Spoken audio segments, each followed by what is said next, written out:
À la une de l'actualité, la célébration de la fête des mères. Mots gentils, cadeaux à l'endroit des mamans, à Boaké, 15 000 femmes pour fêter l'événement en présence de la première dame. Les temps forts de la célébration en Côte d'Ivoire avec nos différents reporters. On parlera aussi santé dans ce 13h. Dans le cadre de la lutte contre le sida, les collectivités font le point de leurs actions. L'objectif est de renforcer les actions pour combattre la maladie qui continue toujours de faire des victimes. Et au Sénégal, le coup d'envoi du dialogue national donné depuis hier. 15 points de réforme constitutionnelle vont être discutés. Mesure phare, la réduction du prochain mandat présidentiel de 7 à 5 ans. Bonjour et bonne fête à toutes les mamans. Les femmes sont donc à l'honneur aujourd'hui. Mots gentils, cadeaux à l'endroit des mères, signe de reconnaissance pour toutes les souffrances qu'elles ont endurées pour leurs enfants. La fête des mères, nous en parlerons largement dans ce journal. La mère, la femme à tout faire. Pour coller à l'actualité, le magazine du dimanche sera consacré à l'importance de la femme au sein de la famille, au sein de la société. On parlera aussi des clés d'une vie de famille réussie. Et notre invitée est Madame Berthe Odile Pouin, elle est psychopédagogue. Bonjour Madame et bonne fête à vous. Bonjour Delphine et bonne fête également à toi et bonne fête à toutes les dames et toutes les mères. Merci Madame. Dans une trentaine de minutes, nous allons échanger sur la femme dans toutes ses dimensions. Nous parlerons également des femmes qui ont été célébrées par la première dame à Boaké. Mais avant, disons que hier, le président Alassane Ouattara s'est rendu à Daoukro pour prendre part aux obsèques de Dame Bédié Kra-Madeleine. C'est la sœur aînée de l'ancien président Henri Konan Bédié, par ailleurs président du Parti démocratique de Côte d'Ivoire, le PDCI. Le chef de l'État est allé exprimer sa compassion à la famille. L'illustre disparue Mamie Bédié Kra-Madeleine sera inhumée le 4 juin prochain dans l'intimité familiale. Et il y a quelques jours, l'actualité était consacrée au sommet mondial sur l'action humanitaire. La Côte d'Ivoire était présente à ce sommet à Istanbul, occasion de réaffirmer l'engagement de la Côte d'Ivoire envers l'humanité et les principes humanitaires, de concert avec les 155 pays qui ont pris part à ce rendez-vous des Nations Unies. La ministre de la Solidarité et de la Cohésion sociale fait le bilan. Ce qu'il faut retenir, c'est que la participation de la Côte d'Ivoire à ce sommet a été fructueuse. Hervé Blé revient d'Istanbul. Des milliers d'engagements pris au cours de cette table ronde et 15 sessions spéciales, c'est le bilan du tout premier sommet mondial de l'action humanitaire. Un sommet de l'ONU à tout point de vue important pour la ministre de la Solidarité, de la Cohésion sociale et de l'indemnisation des victimes. Parlant de l'humanitaire, c'est le domaine des conflits. C'est mon ministère à travers la Cohésion sociale qui s'en occupe. Le domaine des catastrophes, c'est mon ministère à travers la Solidarité. Et le domaine de la pauvreté, pour qu'il y ait cohésion sociale, il faut minimiser les frustrations, donc faire en sorte que chacun puisse bien se sentir. Donc c'est également mon département qui s'en occupe. Donc mon département était impliqué à plus d'un titre. La ministre Koné n'aura donc pas chômé à Istanbul. Les leçons tirées sont nombreuses. Il faut entretenir la paix en investissant dans tout ce qui permet de réduire les inégalités, à savoir les structures sanitaires et scolaires. Il faut également prévenir les catastrophes en mettant en œuvre les résolutions de la COP 21. En plus de prévenir les conflits, prévenir les catastrophes, il faut faire des investissements à très long terme pour réduire la pauvreté.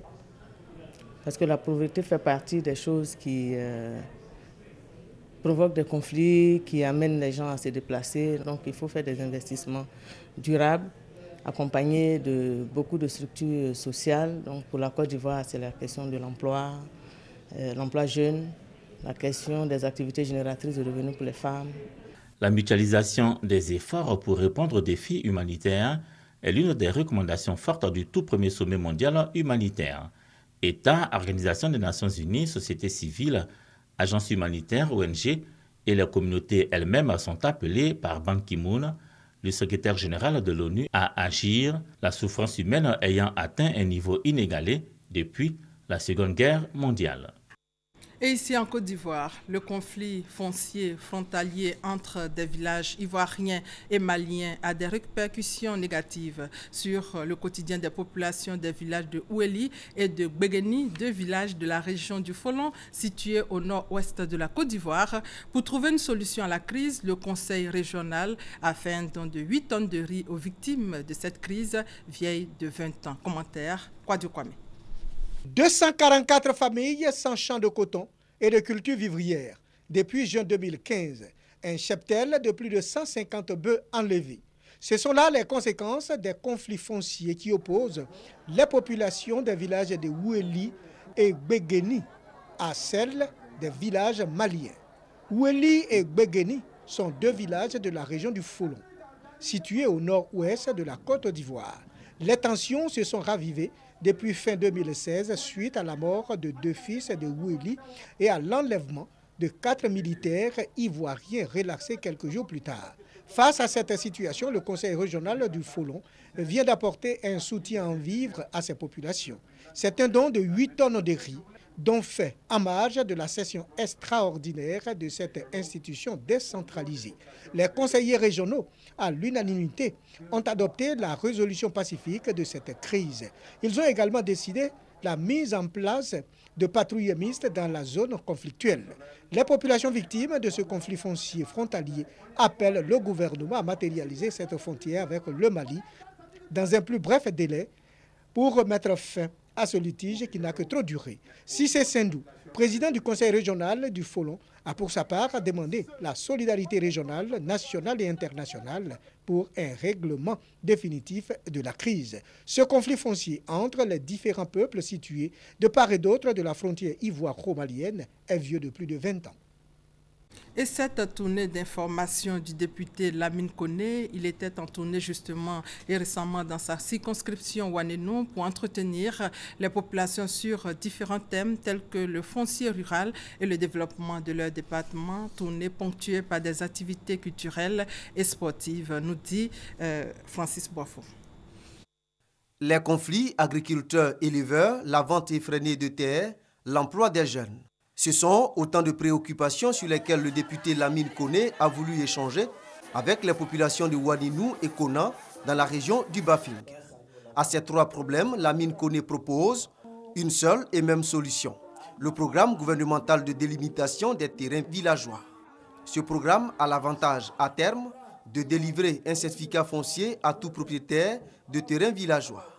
À ses parents, le député d'expliquer que le certificat foncier est un sésame parce qu'il permet à son détenteur de solliciter des prêts bancaires, donc d'entreprendre d'autres activités commerciales ou de développer leur plantation et leur élevage, ce qui va permettre de lutter efficacement contre la pauvreté. En plus, la détention du certificat foncier vient régler les problèmes de succession récurrents en zone rurale. Toutes ces informations ont été bien accueillies par les populations de Ouanénou et Kona. Dans les différents villages où il s'est rendu, pour des activités culturelles et sportives, le message de Lamine Koné n'a pas varié. Convaincu que la richesse ne se trouve pas seulement en ville, il suffit aux populations rurales de consolider leurs droits de propriété pour donner de la valeur ajoutée à leurs biens, la terre. Un mot de sécurité avec la direction de la police des stupéfiants et des drogues qui a lancé l'opération de lutte contre la vente de produits pharmaceutiques non enregistrés appelés médicaments de la rue. Cette opération, dont l'objectif est de mettre un terme aux activités de ce réseau de commerce illicite, a permis de saisir 12 tonnes de médicaments pharmaceutiques non enregistrés. Abou Sanogo. Médicaments de la rue issus des marchés parallèles de médicaments. La direction de la police des stupéfiants et des drogues intensifie sa lutte contre la vente de produits pharmaceutiques non enregistrés. Une opération en vue de mettre fin à la vente illicite de ces médicaments et d'éteindre les marchés de vente des 10 médicaments a été lancée. Bilan: 8 tonnes 800 kg de médicaments prohibés saisis à Adjamé Roxy et 3 tonnes 800 kg à Yopougon et à Bobo, fruit d'une opération lancée depuis le jeudi 19 mai dernier. Ces produits sont nocifs pour la santé de la population. Ce que je voudrais donner comme message, c'est de demander à ces femmes qui se livrent à cette activité de chercher à faire autre chose parce que la lutte va continuer et vraiment, elles n'auront plus rien à proposer à la population. Parce que chaque fois que nous allons arriver, tout ce qui est produit pharmaceutique non enregistré, nous allons saisir et nous allons faire l'incinération par la suite. La traque aux contrefacteurs est donc lancée. L'opération d'envergure qui vise à mettre un terme à la vente illicite de médicaments va s'étendre aux autres quartiers du district d'Abidjan. Selon l'OMS, l'Organisation mondiale de la santé, près de 100 000 décès sont liés au commerce de médicaments contrefaits. En santé, le district autonome d'Abidjan a organisé un atelier de restitution des actions de lutte contre le VIH-Sida. Les collectivités ont fait le point de leurs actions face à la pandémie. Objectif, renforcer les actions de lutte contre la maladie et réduire son impact sur les populations ivoiriennes. Baraki Sabamba et Eric Goré.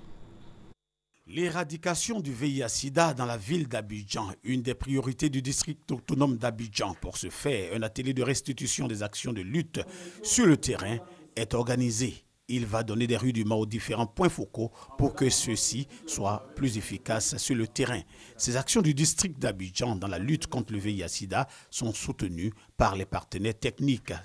Il est important pour nous tous de renforcer nos actions dans les 5 prochaines années, car ces 5 prochaines années sont cruciales pour la réponse. Tous engagés pour l'émergence à l'horizon 2020, je suis persuadé que toutes les parties prenantes joueront leur participation pour amener résolument la Côte d'Ivoire à l'élimination du VIH-Sida d'ici 2030. Je voudrais marquer toute notre satisfaction des résultats obtenus et qui sont le fruit réellement d'une bonne collaboration entre le ministère de la Santé, le district et les différents partenaires. La leçon à tirer, c'est que c'est ensemble, en développant des partenariats, qu'on peut arriver à obtenir de très bons résultats. D'ici 2020, plus de 90% de personnes vivant avec le VIH-Sida connaîtront le statut. Il sera alors facile de les mettre sous traitement antirétroviraux. C'est l'engagement pris par le gouverneur Robert Begré-Mambé et les différents maires du district d'Abidjan. Le syndicat des sages-femmes de Côte d'Ivoire était récemment en congrès, une rencontre pour l'amélioration de leurs conditions de vie et de travail. Mamadou Kwasi pour plus de détails. Elles contribuent au quotidien à donner la vie, mais elles sont souvent objets d'accusations de mauvais traitements sur des patientes. Or, ces femmes ne disposent pas de profil de carrière.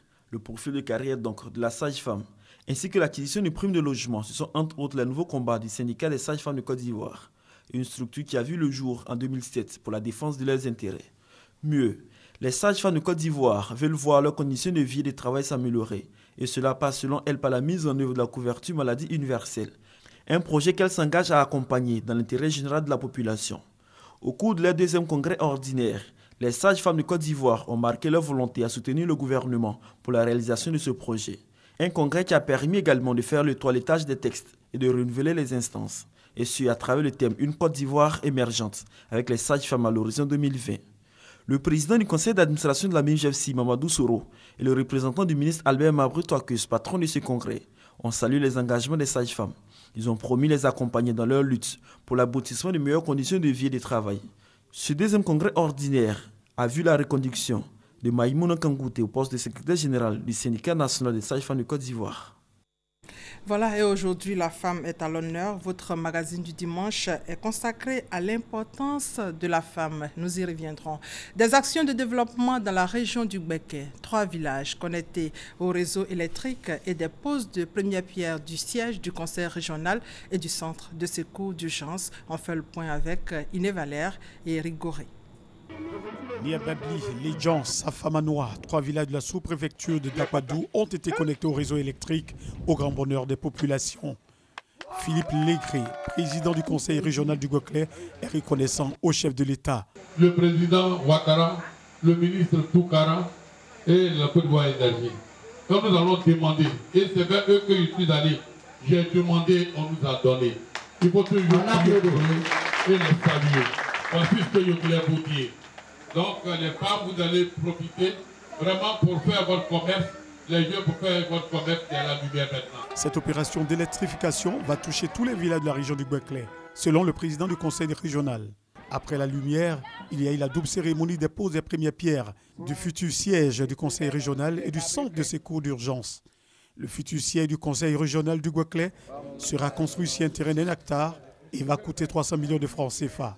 Il sera opérationnel dans 1 an. Quant au centre de secours d'urgence, il va coûter 198 millions et sera entièrement équipé. 45 pompiers civils sont déjà prêts pour le service. Autre action du Conseil régional du Guaclais, la construction du complexe sportif multifonctionnel Olympe Africa, coût d'investissement 200 millions. Depuis 2013, 2,5 milliards de francs CFA ont été investis par le Conseil régional du Guaclais dans les actions de développement. Voilà, c'était un point sur les actions de développement dans la région du Guaclais et non du Béquet. On s'intéresse maintenant à la journée porte ouverte des technologies locales ivoiriennes. La journée vise à faire la promotion des innovations des ingénieurs et techniciens du Centre de démonstration de la promotion des technologies. Francis Boifo. Le Centre de démonstration et de promotion des technologies CDT, situé à Marcory, ouvert au public et particulièrement aux opérateurs économiques et acteurs du monde paysan ce vendredi. Ils pourront découvrir les innovations technologiques locales mises en place par les ingénieurs et techniciens ivoiriens. Ce sont des petites machines accessibles à tout le monde, mais qui sont dans 2 secteurs essentiels. Le secteur de la production, c'est-à-dire vous voulez faire un champ, vous avez besoin de machines pour labourer, vous avez besoin de décortiqueuses, vous avez besoin de motopompes. La deuxième catégorie de machines que nous avons, c'est les machines de transformation. La transformation des matières premières pour leur ajouter de la valeur, pour que celui qui est producteur, qui est agriculteur, vive mieux. Parmi les visiteurs, des administrateurs, des politiques et opérateurs économiques japonais. Le ministre de l'Industrie et des Mines encourage la promotion des technologies. On appelle à tous nos inventeurs, à tous nos fabricants, ainsi qu'à tous nos partenaires pour qu'ils nous aident à relever le défi de l'innovation technologique dans le cadre de la modernisation de notre économie. Pour les dirigeants du Centre de démonstration et de promotion des technologies, cette journée permettra aux opérateurs économiques de nouer des partenariats d'affaires. Ce dimanche, fête des mères, mais aussi jour de prière, l'aumônerie militaire est allée en pèlerinage à Lourdes.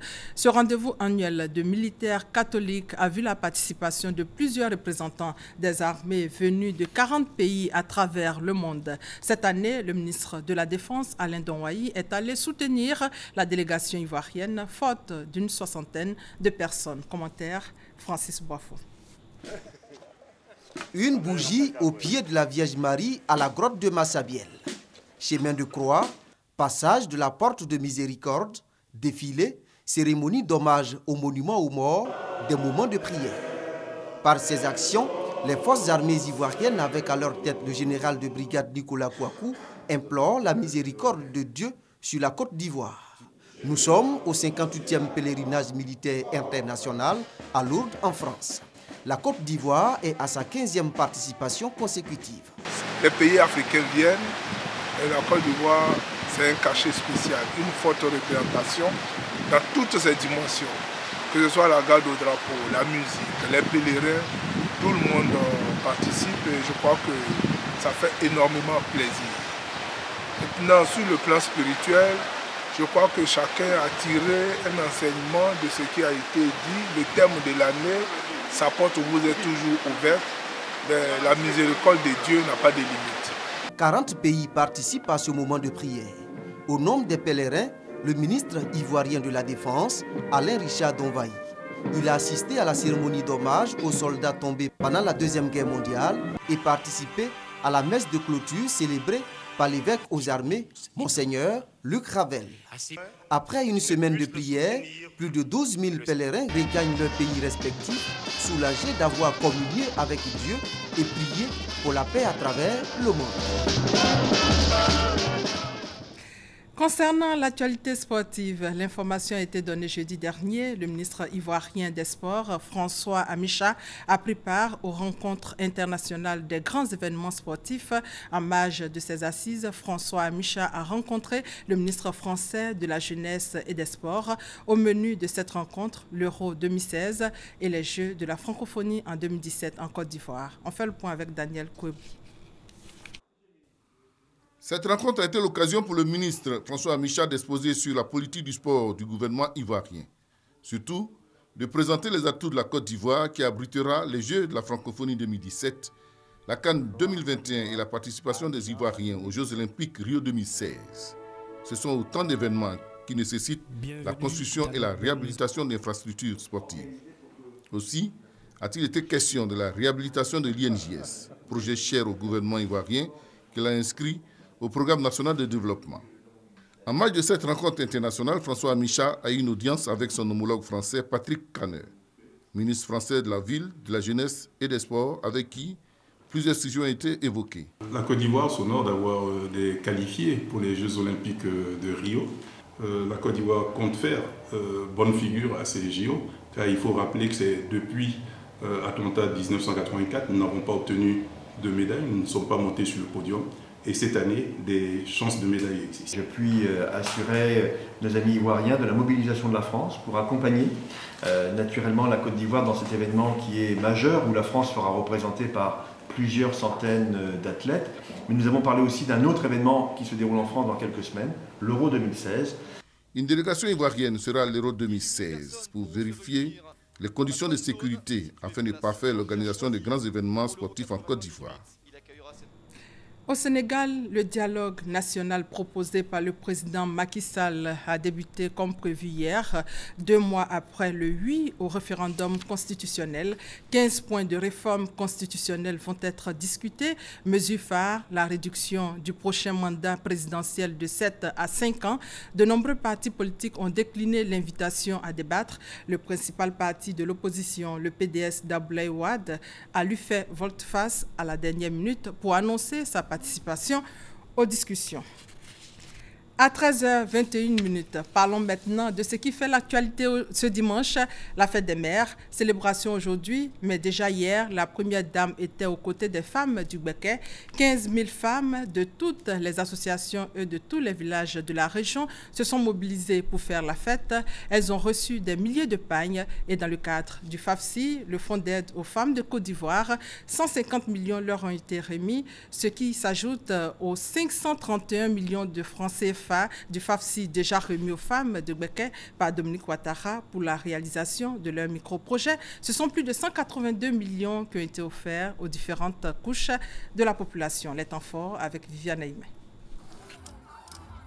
Des femmes qui se réunissent pour se célébrer à l'occasion de la fête des mères, c'est désormais tradition. Mais cette année, dans le Gbeke, la fête avait une joie particulière et pour cause. La première dame de Côte d'Ivoire présente à Bouaké pour partager ce moment avec ses sœurs de cette région qui, pour l'occasion, s'étaient déplacées massivement à l'ancien stade de la ville devenu trop étroit. Près de 15 000 femmes l'avaient pris d'assaut. La magie Dominique Ouattara, faite de solidarité et de générosité, avait une fois encore opéré. La première dame avait dans ses bagages, pour ses sœurs du Gbeke, des dons pour un montant de 170 millions de francs, composés de vivres et de non-vivres, dont 5 000 complets de pagne wax de la dernière collection, plus 12 500 000 francs en espèces. Mais ce n'était pas tout. Elle avait encore pour ses sœurs du Gbeke un fonds additionnel du FAFSI pour un montant de 150 millions de francs. Des gestes de cœur qui ont ému ses sœurs. Ce samedi 28 mai 2016 reste et restera gravé dans la mémoire de toutes les mamans de la région de Gbeke. Dans la mémoire surtout des mamans de Bouaké, ses sœurs. Comment ne pas vous exprimer notre gratitude, notre reconnaissance? Maman Dominique, chaque fois que vous êtes à Bouaké, c'est pour nous remplir de bonheur. Maman Dominique, Mami Afwengo, et Yamo côtés des femmes du Gbeke, les élus de la région qui tenaient à remercier eux aussi la première dame de Côte d'Ivoire. Pour l'enfant que nous sommes tous, une maman est à l'image du coton. Douce à l'intérieur comme à l'extérieur, elle nettoie, soigne tous les maux.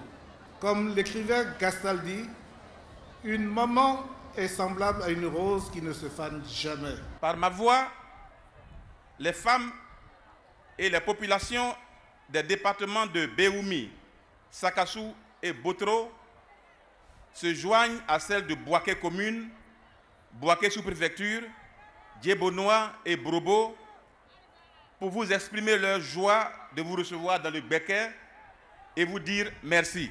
Fille de cette région également, la ministre de la Promotion de la Femme qui a rendu à son tour un hommage à la première des femmes de Côte d'Ivoire. Madame la Première Dame, vous êtes un modèle de femme déterminée, de mère aimante, débordante d'amour pour les autres. Cette détermination est la clé du succès et du leadership de votre époux, Son Excellence, Monsieur le Président de la République de Côte d'Ivoire, aux côtés de qui vous avez été de tous les combats, au risque de votre vie et de celle de votre famille, comme une dame au grand cœur. En réponse, la première dame a exprimé son admiration pour toutes les mamans de Côte d'Ivoire, pour leur courage et leur abnégation. Chère maman de Côte d'Ivoire, et tout particulièrement, chère maman du Béquet, je voudrais vous rendre un vibrant hommage. Chère fille, chère sœur, la fête des mères me donne l'agréable occasion de vous dire à quel point je suis sensible au travail remarquable que vous accomplissez chaque jour. Vous vous battez avec le peu de moyens dont vous disposez pour soutenir vos familles avec dynamisme et courage. Vous êtes des exemples et des modèles à suivre pour nos filles. Je voudrais rendre hommage à chacune de vous pour votre courage et votre force et pour les innombrables sacrifices que vous consentez au quotidien. J'aimerais souhaiter une belle fête des mamans à toutes les mamans de Côte d'Ivoire. J'espère qu'elles seront entourées d'amour par leur famille, car elles le méritent toutes. Bonne fête à toutes les mamans de Côte d'Ivoire. Si la première dame avait de nombreux dons pour ses sœurs du Gbeke, ces dernières, à leur tour, lui ont offert plusieurs présents. Des mères heureuses, elles ont reçu de nombreux cadeaux, 5000 complets de pagnes, du matériel et des équipements ainsi que des vivres, 150 millions de la première dame dans le cadre du Fonds d'aide aux femmes de Côte d'Ivoire, le FAFSI. Quelques femmes expriment ici leur joie et remercient la première dame au micro d'Abiba Dambélé. Salut. J'ai pris FAFSI grâce à une ONG. Aujourd'hui, j'ai une lapinerie à la maison. J'élève des lapins. Je fais mon restaurant et vraiment je remercie la première dame. Nous sommes très heureuses. Je vends les chaussures, les pains, les foulards avec cet argent. Aujourd'hui je m'en sors très bien. Je m'occupe de mes enfants vont à l'école, je m'occupe d'eux très bien. Moi-même je m'habille très bien, je mange bien aujourd'hui grâce à maman Dominique. Je la remercie beaucoup. J'ai pris une somme de 150 000 et j'ai aujourd'hui une boutique. Grâce à maman Dominique. Vraiment, je dis merci à la maman Dominique, la femme au cœur d'or. Elle fait beaucoup pour nous. Grâce à elle, aujourd'hui, là, je ne tends pas la main devant quelqu'un. Je demande encore à maman Dominique de faire beaucoup de choses encore pour nous. J'ai pris le fonds FAFSI à 150 000 francs. J'ai fait les pains traditionnels dans ce que je vends. Donc, quand j'ai fini de payer les 150 000, je suis allée encore. J'ai eu encore 600 000. Avec 600 000 encore, j'ai agrandi, j'ai un magasin maintenant, je vais à 1 million. Donc je dis merci à maman Dominique. La population de Gbeke ont honoré la première dame de Côte d'Ivoire. Après la voie qui porte le nom de son époux, le président Alassane Ouattara à Broukro, une avenue porte depuis ce samedi 28 mai 2016 le nom de la première dame de Côte d'Ivoire. Il s'agit de l'avenue Dominique Ouattara, longue de 1,2 km. Elle relie les parties sud et est de la commune de Bouaké. Abiba Dambélé Savi.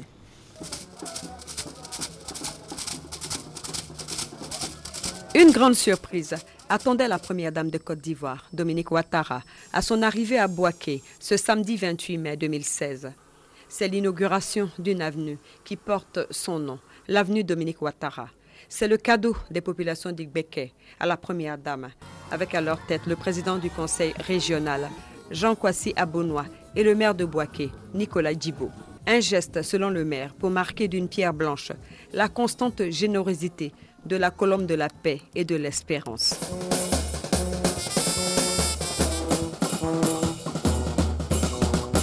Longue de 1,2 km, l'avenue Dominique Ouattara est une œuvre du Prissy, réalisée en 2015. Elle comprend 3 grands segments. Elle permet de faire la jonction entre les parties sud et est de la commune de Bouaké, sans passer par le centre-ville, où la circulation est souvent dense. L'organisation non gouvernementale Servir a aussi célébré les femmes. Les femmes travaillant dans le domaine de la sécurité sociale ont reçu des présents pour leur dévouement au service des autres. Plus de 500 femmes de la CNPS, Ségrailleux et de la MUGEFSI ont fêté en présence d'Henriette Konabédié, la présidente de l'ONG Servir et de membres du gouvernement. Gabriel Zani. Il n'y a pas d'études qui l'expliquent, mais le secteur de la sécurité sociale embauche plus de femmes.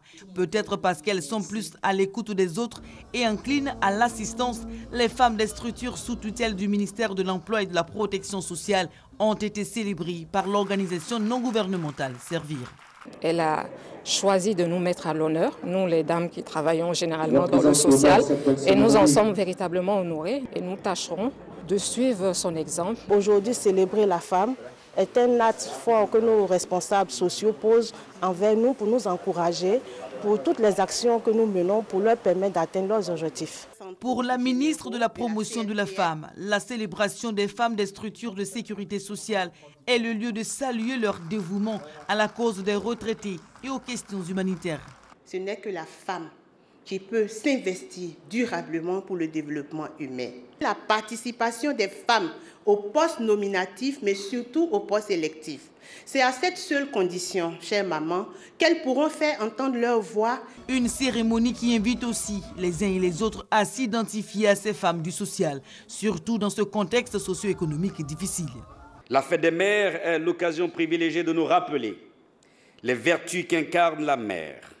C'est aussi le lieu de nous exhorter à plus de solidarité, à l'exemple de la mère qui partage avec ses enfants, surtout en période de raréfaction des ressources. Mais au milieu des présents et remerciements, il est essentiel d'aller au-delà de la simple reconnaissance du mérite du rôle de mère. Je saisis cette occasion pour inviter le gouvernement à améliorer les services publics qui permettent d'accompagner et, si possible, alléger les lourdes tâches de chaque maman.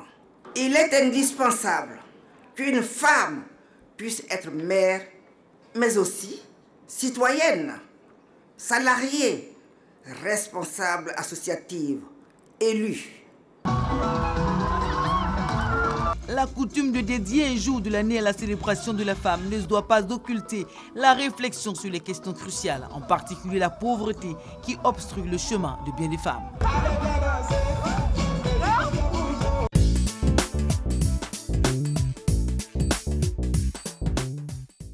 On change de décor, mais on garde le même sujet vu son importance. Nous restons dans le même ton de la fête des mères, mais cette fois-ci avec des interrogations. Quelle est donc la place de la femme au sein de la famille et au sein de la société? Qu'est-ce qui fait d'une union un mariage heureux? Qu'est-ce qui fait d'une famille une belle famille? Alors, pour répondre à toutes ces préoccupations et coller à l'actualité qu'est la fête des mères, nous recevons Mme Berthe Odile Pouin, elle est psycho-pédagogue. Merci Madame d'avoir accepté notre invitation. Merci à vous de m'avoir invité. On parlera de la femme donc dans toute sa dimension et de la vie de couple. Première préoccupation, qu'est-ce que c'est que la femme? Qu'est-ce qu'elle renferme? Parler de la femme, c'est parler de toute une personnalité qui a une importance. Parce que vous êtes une femme, je suis une femme. Et la définition basique, on va dire, c'est celle que l'espèce humaine définit comme du sexe masculin, du sexe féminin. Et je dirais porteuse de vie. De vie. C'est surtout ce que les gens aiment. elle est porteuse de vie. Et c'est ce que nous ne partageons pas avec les hommes. Donc, c'est très important. Nous aurons le temps de développer ça. La vie de famille, pour vous, ça signifie quoi? La vie de famille, c'est un couple. Le couple conjugal et le couple parental, s'il y a des enfants. Et la vie de famille considère tout cela comme l'harmonie qu'on va créer. Dans le couple, c'est la petite société. Vous voyez, quand on parle de couple, c'est un homme et une femme. Donc, c'est une micro-société, puisqu'on va arriver sur la société après, qui fait que des gens se sont vus un jour, au-delà de la passion dévorante, on arrive à apaiser cette passion et vouloir vivre avec l'autre un amour sur lequel on va essayer de construire une vie à deux, soit avec les enfants quand il y en a, et essayer de vivre en harmonie avec la personne choisie. Nous allons marquer une courte pause pour suivre ce reportage de Christelle Menant qui explique un peu le sujet qui nous réunit aujourd'hui à l'occasion de la fête des mères. C'est un reportage sur la place qu'occupe la femme au sein de la famille. Regardez. Si le mariage civil n'est pas une fin en soi, il est une garantie de sécurité pour toute famille dans un contexte social de plus en plus modernisé. Mais il faut retenir qu'un bon mariage en Afrique, c'est avant tout un mariage coutumier, où l'épouse intègre une nouvelle famille pour devenir mère et prolonger le nombre des membres. Si ma mère est très pauvre, si elle est très malheureuse, je ne peux pas l'abandonner pour une autre. En passant du stade de femme à celui de mère, la femme renforce son statut. Son avis compte sur toute question engageant l'avenir de la famille, c'est-à-dire les naissances, les mariages, les dots, les règlements de conflits. La mère de famille, à ce stade, occupe alors le siège le plus élevé de l'échelle familiale, car elle a gravi les échelons de femme, de mère, de grand-mère et parfois d'arrière-grand-mère. Le passage d'un stade à un autre ne se fait pas sans heurts, quel que soit l'âge, la classe sociale, le statut matrimonial.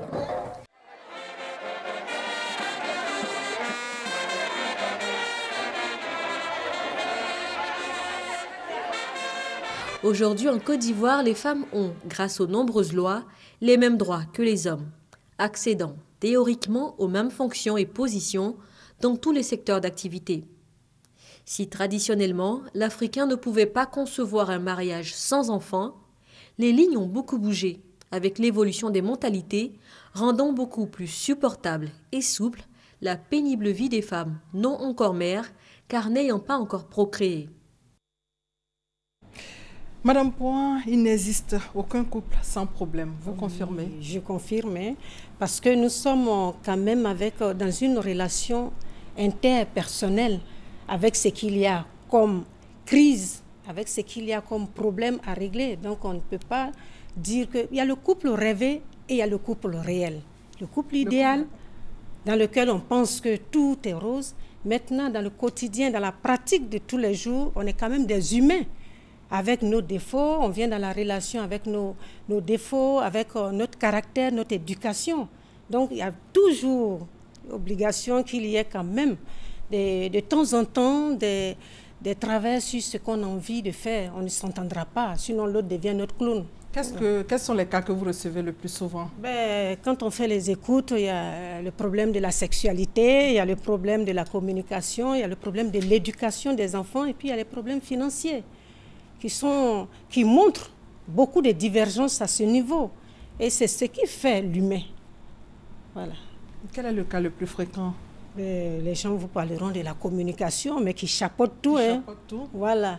Et puis les problèmes financiers. Les analyses d'aujourd'hui ont montré que l'un des éléments qui pose problème dans le couple, c'est le problème financier qui a détrôné un peu le problème sexuel. Entre griffes, ce sont de gros cailloux. Si vous devez les classer par ordre, le problème de communication passe avant le problème financier. Moi, je dirais, c'est vrai, le problème de communication, même dans les enquêtes qu'on mène, passe avant le problème financier et l'éducation des enfants et le problème sexuel. Vous savez, communiquer, ce n'est pas vouloir entendre ce qu'on veut. C'est vrai qu'on communique, mais est-ce qu'on s'entend? Est-ce qu'on accepte l'autre dans ses oppositions? Est-ce qu'on accepte l'autre dans ses divergences? Parce que quand on dit qu'on ne communique pas, est-ce qu'on ne l'a pas essayé? Et quand on a compris, parce qu'il y a des blocages, quand vous demandez, on dit non, avant quand je dis, la personne ne prend pas mes besoins en compte. C'est comme s'il y avait une fusion et l'autre voulait seul parler à la place de l'autre. Donc, communiquer, ça ne va pas aplanir toutes les divergences, mais ça va rendre explicite ce qui paraissait implicite. C'est ce qui est important pour éviter les malentendus. Et puis on communique, j'ai dit tout souvent, la communication peut être un sérum, un vaccin. On peut le faire à titre préventif avant que ça n'arrive ou à titre curatif quand ça est là. Là, vous parlez de problèmes de communication, problèmes financiers. Qu'est-ce que oui, vous savez, les problèmes financiers aujourd'hui, dans le couple, il y en a qui sont cigales, il y en a qui sont fourmis, et il y en a qui sont les deux. Et ce problème vient plusieurs fois par rapport au salaire. On vous dira qu'on veut connaître le salaire de monsieur, on veut connaître le plus souvent. Les femmes veulent connaître le salaire de monsieur et on a l'impression que quand on s'aime, il faut tout se dire. On a l'impression d'être dans un voyeurisme financier. Parce que vous savez, est-ce que connaître le salaire de quelqu'un est l'élément basique de l'amour? Est-ce que cela apporte quelque chose? Donc, le problème financier ici, c'est surtout parler de la contribution de l'autre. Généralement, quand on connaît le salaire, peut-être qu'on imagine votre salaire plus élevé que la réalité. Parce que vous faites tout en même temps, souvent. Oui, et surtout, essayez d'avoir un compte qui est fait avec l'apport de chacun. Il faut communiquer également sur le budget familial. La transparence aussi, elle est importante. Et ça, c'est important. C'est pour ça qu'on dit qu'il faut communiquer. Quand vous communiquez, vous êtes dans la transparence. Et surtout, montrer à l'autre que l'argent qui est fait, qui est mis ensemble pour le budget familial, sert vraiment à la famille. Parce que si on vous confie et qu'avant la fin du mois, on sent qu'il n'existe plus, et vous n'êtes pas arrivé à terme de ce budget-là et que vous avez utilisé à autre chose, il y a la confiance, le manque de confiance qui va s'installer. Et on va arriver au problème sexuel. Sexuel, oui. Voilà. Vous savez, sujet tabou, on ne parle pas de cela dans la famille. Personne ne va élever son enfant, lui dire un jour, quand tu es marié, voilà ce qui va arriver. Parce qu'on confond éducation sexuelle et initiation sexuelle. On n'initie pas son enfant à la sexualité, mais on lui parle de la sexualité. Ce qui se faisait avant, avec nos grands-mères qui disaient, quand tu vas te marier, voilà comment séduire ton mari. Mais aujourd'hui, les parents intellectuels ont plus de tabous à parler de sexualité à l'enfant. Et dans le couple, ce sujet qui est tellement délicat, parce que c'est ce qui fait qu'on n'épouse pas sa sœur, qu'on n'épouse pas son frère, c'est la sexualité. Et il faut parler de cette compatibilité, il faut parler de nos attentes, il faut parler de nos manques, il faut parler de nos frustrations. Mais on pense qu'en disant nos frustrations et nos manques, l'autre va être vexé. Mais c'est la manière, on rentre toujours dans la communication, comment on communique, à quel moment on communique, pourquoi on doit communiquer sur ces sujets pour que l'autre comprenne. On vous dira, quand vous parlez aux gens, on dit non, il sait ce qui est bon pour moi, mais il ne le sait pas. Pourquoi ne pas exprimer nos attentes? Le dialogue est donc très important. Et c'est la clé, que ce soit le couple conjugal, se parler pour comprendre ce que l'autre dit, pour atteindre un compromis. On ne parle pas pour avoir raison.